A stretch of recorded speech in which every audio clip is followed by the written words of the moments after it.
Hello everybody, this is the match review for the game against Lille yesterday.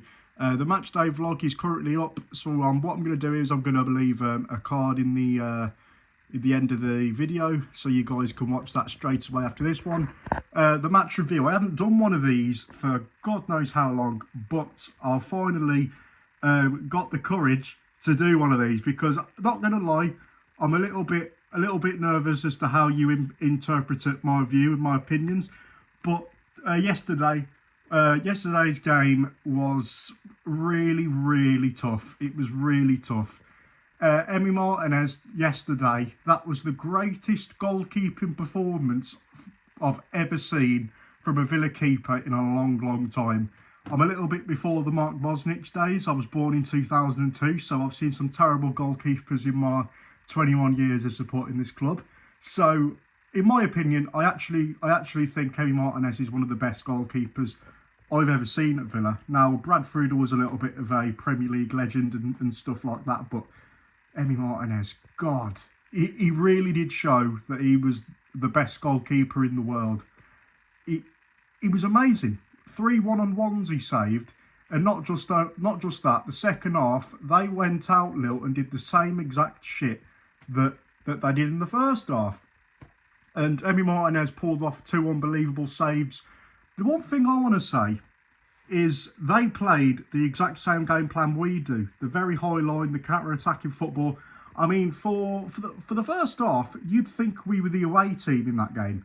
And that's scary because we actually have them away from home. We don't know what they're going to be like, the fans, and we don't really know. We don't really know how they're going to set up for the away game. It's going to be backs to the wall. It's going to be just a defensive display, I'd like to think, because if we play with that high line again, and especially with the fact that we were leaking goals on Saturday, I think we're going to have to defend for our lives at times. And Emi Martinez yesterday is the reason why we won that game. They could have easily won that game 6-2, like they easily could have done. And not going to lie, if that VAR goal was actually given, I'm not going to lie, I'm going to take my claret and blue tinted glasses off for this video today. I don't see anything wrong with that. It might have been a toe offside, but in the modern game, the offsides are stupid. Let's be real here. I know the offside rule when Jonathan David was clearly offside in that first half. The referee wanted to give the offside. You can tell by the way he moved backwards. And then the linesman gives the offside as soon as the attack's done. It's just so stupid, the rules these days.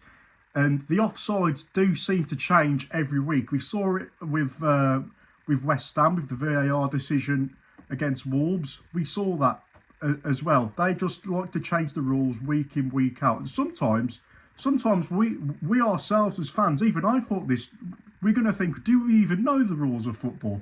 The offsides are stupid. All I'm saying is, that goal could have easily been given yesterday. Any other referee could have gave that. The VAR, any other day, they could have gave that because there's a lot of different people on VAR. We could have easily lost that game. And I think we really do need to set up a little bit more defensively, and on the counter-attacks as well. We really do need to give them a go. This isn't over by any means. I think Emi Martinez yesterday, that was the greatest performance I've ever seen from him, except for the World Cup. He's amazing. That guy for me has just sold himself for me. Yesterday, he's shown why he's one of the best goalkeepers. I think Morgan Rogers as well yesterday was really good, really physical. Oh, my arm's hurting a little bit here. I'm going to have to change hands. Morgan Rogers was just amazing. His physicality in that first half was just amazing, and I think he's really came on. And I think Unai Emery definitely saw what kind of a player he was, and I think game by game, he's going to get really good. Next season, we're going to have such a good player on our hands, and he's from Halesowen like me, so that's nice to see. I wasn't actually at Saturday's game, but I watched it on the bloody stick. The sticks are terrible now, aren't they? And I actually really do think that he had another really good game in the middle from what I saw. I think he was he was just really, really good and creative and strong and physical.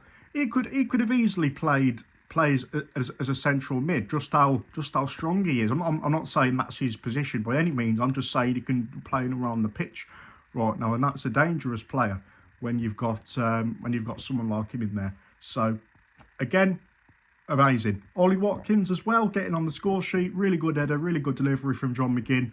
And speaking of John McGinn, that goal yesterday was amazing. It was like it was like he passed it into the net, really, and no one could have got to that. Great goal by John McGinn. John Duran came on.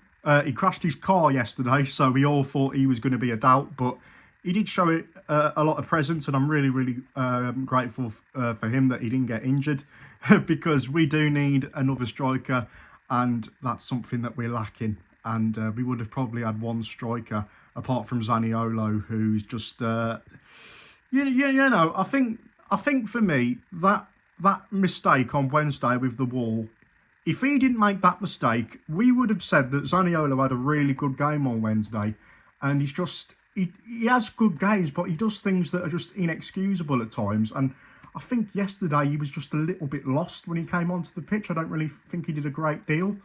And I think if you compare the two, I think John Duran clears him. I know he's playing in a different position, but this is a guy that could come on as a striker.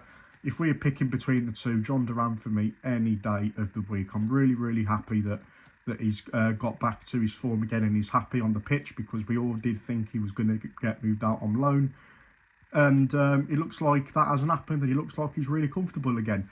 I'm not going to lie, right? We don't know what goes down. We don't know what goes down behind the scenes. It's all speculation. So who knows?